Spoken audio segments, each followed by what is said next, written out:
ದಾಂಡೇಲಿ ತಾಲೂಕಿನಲ್ಲಿ ವಾಯು ಮಾಲಿನ್ಯದ ಕಾರಣ ಮಕ್ಕಳು ಮತ್ತು ಹಿರಿಯರು ವಿವಿಧ ರೀತಿಯ ಅಲರ್ಜಿಯಿಂದ ಬಳಲುತ್ತಿರುವುದಕ್ಕೆ ರಾಜ್ಯ ಮುನ್ಸಿಪಲ್ ಕಾರ್ಮಿಕ ಸಂಘದ ಜಿಲ್ಲಾಧ್ಯಕ್ಷ ಡಿ ಸ್ಯಾಮ್ಸನ್ ಅವರು ಆತಂಕ ವ್ಯಕ್ತಪಡಿಸಿದ್ದು, ಮಾಲಿನ್ಯ ಪತ್ತೆಗೆ ವೈದ್ಯರುಗಳ ವಿಶೇಷ ತನಿಖಾ ತಂಡ ರಚಿಸಿ ಸಮಸ್ಯೆ ನಿವಾರಣೆ ಮಾಡಿ ಜನತೆಗೆ ಆರೋಗ್ಯಮಯ ಜೀವನ ನಡೆಸಲು ಅವಕಾಶ ನೀಡಬೇಕೆಂದು ಸಂಬಂಧಪಟ್ಟ ಇಲಾಖೆಯನ್ನು ಒತ್ತಾಯಿಸಿದ್ದಾರೆ. ಅಕ್ಕಪಕ್ಕದ ತಾಲೂಕುಗಳಾದ ಹಳಿಯಾಳ್ ಮತ್ತು ಜೋಯಿಡಾ ಭಾಗದಲ್ಲಿ ಇಲ್ಲದ ಅಲರ್ಜಿ ಸಮಸ್ಯೆ ಕೇವಲ ದಾಂಡೇಲಿ ತಾಲೂಕಿನ ಜನರಿಗೆ ಪದೇ ಪದೇ ಬಾಧಿಸುತ್ತಿರುವುದಕ್ಕೆ ಅನುಮಾನ ವ್ಯಕ್ತಪಡಿಸಿದ ಅವರು, ಆರೋಗ್ಯ ಇಲಾಖೆ ಈ ನಿಟ್ಟಿನಲ್ಲಿ ಸೂಕ್ತ ತನಿಖೆ ನಡೆಸಬೇಕು. ಹಾಗೆಯೇ ಕಫ ಅಲರ್ಜಿಗೆ ತುತ್ತಾದ ಮಗುವೊಂದು ಸಾವಿಗೀಡಾಗಿರುವುದಕ್ಕೆ ಬೇಸರ ವ್ಯಕ್ತಪಡಿಸಿ, ದಾಂಡೇಲಿ ಸಾರ್ವಜನಿಕ ಆಸ್ಪತ್ರೆಯಲ್ಲಿ ಪೀಡಿಯಾಟ್ರಿಕ್ ಐಸಿಯು ಸೌಲಭ್ಯವಿದ್ದರೆ ಮಗುವಿನ ಜೀವ ಉಳಿಸಬಹುದಾಗಿತ್ತು.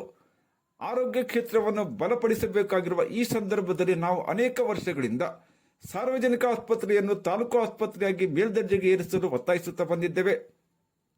ಹಾಗೆ ಇಎಸ್ಐ ಆಸ್ಪತ್ರೆಯನ್ನು ಉನ್ನತ ದರ್ಜೆಗೆ ಏರಿಸಲು ನಾವು ಅನೇಕ ಹೋರಾಟಗಳನ್ನು ಸಂಘಟಿಸಿದ್ದೇವೆ. ಈ ಬೇಡಿಕೆಗಳು ಈಡೇರಬೇಕು.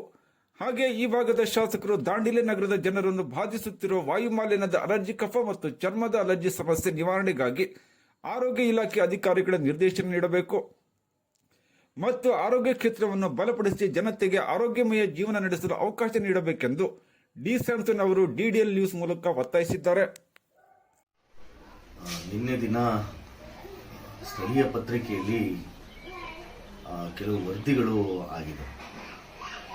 ದಾಂಡೇಲಿಯಲ್ಲಿ ಇತ್ತೀಚಿನ ದಿನಗಳಲ್ಲಿ ಮಾಲಿನ್ಯ ಮತ್ತು ಡಸ್ಟ್ ಅಲರ್ಜಿಗಳು ಜಾಸ್ತಿ ಆಗಿರೋದ್ರಿಂದ ಆ ಮಕ್ಕಳುಗಳಿಗೆ ಮತ್ತು ಹಿರಿಯರಿಗೆ ಕೆಲವು ನೆಗಡಿ, ಕಫ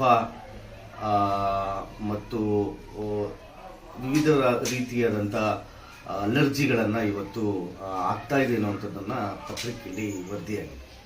ಹಾಗೆ ಈ ಸಂದರ್ಭದಲ್ಲಿ ನಮ್ಮ ಸಂಘಟನೆಗಳು ಒತ್ತಾಯ ಮಾಡೋದೇನಂತಂದ್ರೆ, ಪಕ್ಕದ ತಾಲೂಕು ಜೋಡಾ ಮತ್ತು ದಾಂಡೇಲಿಯಲ್ಲಿ ಇಲ್ಲದೇ ಇರುವಂಥ ಅಲರ್ಜಿ ಮತ್ತು ಆ ಥರದ ಕಾಯಿಲೆಗಳನ್ನು ದಾಂಡೇಲಿಯಲ್ಲಿ ಬರ್ತಾ ಇರೋದ್ರಿಂದ ತುಂಬಾ ಅನುಮಾನಾಸ್ಪದನವಾಗಿದೆ.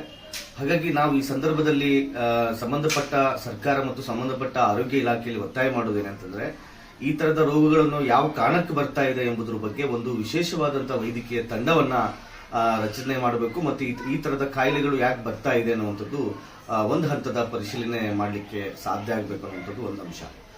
ಎರಡನೇ ಅಂಶ ಏನಂತಂದ್ರೆ, ಇವತ್ತು ಈ ತರದ ಕಾಯಿಲೆಗಳು ಬಂದಂತ ಸಂದರ್ಭದಲ್ಲಿನೇ ಒಂದಿಷ್ಟು ಒಂದು ಮರಣ ಕೂಡ ಆಗಿದೆ, ಒಂದು ಮಗುನ ಮರಣ ಕೂಡ ಆಗಿದೆ ಅನ್ನುವಂಥದ್ದು ಕೂಡ ನಮ್ಮ ಗಮನಕ್ಕೆ ಬಂದಿದೆ.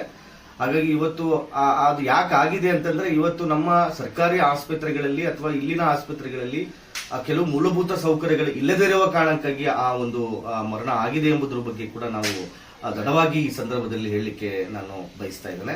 ಇವತ್ತು ಅಂತ ಒಂದು ಕಾಯಿಲೆಗಳನ್ನ ಇಲ್ಲಿ ಸರಿಯಾದಂತ ಚಿಕಿತ್ಸೆಯನ್ನ ನೀಡದೇ ಇರುವ ಕಾರಣಕ್ಕಾಗಿ ಪಕ್ಕದ ಹುಬ್ಳಿ, ಬೆಳಗಾಂಗೆ ಹೋಗುವಂತ ಪರಿಸ್ಥಿತಿ ಇವತ್ತು ನಿರ್ಮಾಣ ಆಗಿದೆ ಅನ್ನುವಂಥದ್ದು ಒಂದು ಹಂತದಲ್ಲಿ ಇಲ್ಲಿ ನೋಡ್ಲಿಕ್ಕೆ ಸಾಧ್ಯ ಆಗ್ಬೇಕು ಅನ್ನುವಂಥದ್ದು ಒಂದು ಅಂಶ. ಮತ್ತೊಂದು, ಇವತ್ತು ಆರೋಗ್ಯ ಕ್ಷೇತ್ರವನ್ನ ಬಲಪಡಿಸಬೇಕು ಅನ್ನುವಂತ ಕಾರಣಕ್ಕೋಸ್ಕರ ಹಲವಾರು ರೀತಿಯ ಹೋರಾಟಗಳನ್ನ, ಚಳುವಳಿಗಳನ್ನ ನಾವು ಹಿಂದಿಂದಲೂ ಕೂಡ ಮಾಡ್ತಾ ಬಂದಿದ್ದೀವಿ. ಆದ್ರೆ ಇವತ್ತು ಆರೋಗ್ಯ ಕ್ಷೇತ್ರವನ್ನ ಸರಿಯಾದಂತ ರೀತಿಯಲ್ಲಿ ಬಲಪಡಿಸದೇ ಇರುವ ಕಾರಣಕ್ಕಾಗಿ ದಾಂಡೇಲಿ ಜನರು ಇವತ್ತು ಹೊರ ಜಿಲ್ಲೆಗೆ, ಹೊರ ರಾಜ್ಯಕ್ಕೆ ಹೋಗುವಂತ ಪರಿಸ್ಥಿತಿ ನಿರ್ಮಾಣ ಆಗಿದೆ. ಇವತ್ತು ಸರ್ಕಾರಿ ಆಸ್ಪತ್ರೆ, ಇಎಸ್ಐ ಆಸ್ಪತ್ರೆ ಅಂತದನ್ನ ತುಂಬಾ ರೀತಿಯಾದಂತ ಒಂದು ಅಭಿವೃದ್ಧಿ ಮಾಡಲಿಕ್ಕೆ ಸಾಧ್ಯ ಆಗಬೇಕು. ಈ ಭಾಗದ ಶಾಸಕರು ಅದನ್ನ ಅಭಿವೃದ್ಧಿ ಮಾಡುವಂತದ್ದು ಮತ್ತು ಅಲ್ಲಿ ಇರುವಂತಹ ಮೂಲಭೂತ ಸೌಕರ್ಯ, ವೈದ್ಯಕೀಯ ಸೌಲಭ್ಯಗಳನ್ನ ಒದಗಿಸುವ ನಿಟ್ಟಿನಲ್ಲಿ ಸೂಕ್ತವಾದಂತಹ ಕ್ರಮಕ್ಕೆ ಮುಂದಾಗಬೇಕು ಅನ್ನುವಂಥದ್ದು ಒಂದು ಅಂಶ. ಎರಡನೇ ಅಂಶ ಏನಂತಂದ್ರೆ, ಇವತ್ತು ಈ ಕಾಯಿಲೆ ಯಾಕೆ ಬರ್ತಾ ಇದೆ ಎಂಬುದರ ಬಗ್ಗೆ ನಿರ್ದಿಷ್ಟವಾದಂತ ಒಂದು ವಿಶ್ಲೇಷಣೆ ಅಥವಾ ಅದರ ತನಿಖೆಯನ್ನ ಅಥವಾ ಅದರ ಒಂದು ಪ್ರಾಯೋಗಿಕವಾದಂತ ಒಂದು ಕ್ರಮಕ್ಕೆ ವೈದ್ಯಕೀಯ ತಂಡ ರಚನೆ ಮಾಡಬೇಕು. ಯಾಕೆ ಬರ್ತಾ ಇದೆ ಎಂಬುದರ ಬಗ್ಗೆ ನಿರ್ದಿಷ್ಟವಾಗಿ ತನಿಖೆಯನ್ನ ಆಗ್ಬೇಕಂತ ಈ ಸಂದರ್ಭದಲ್ಲಿ ನಾವು ವಿನಂತಿಯನ್ನ ಮಾಡ್ತೀವಿ.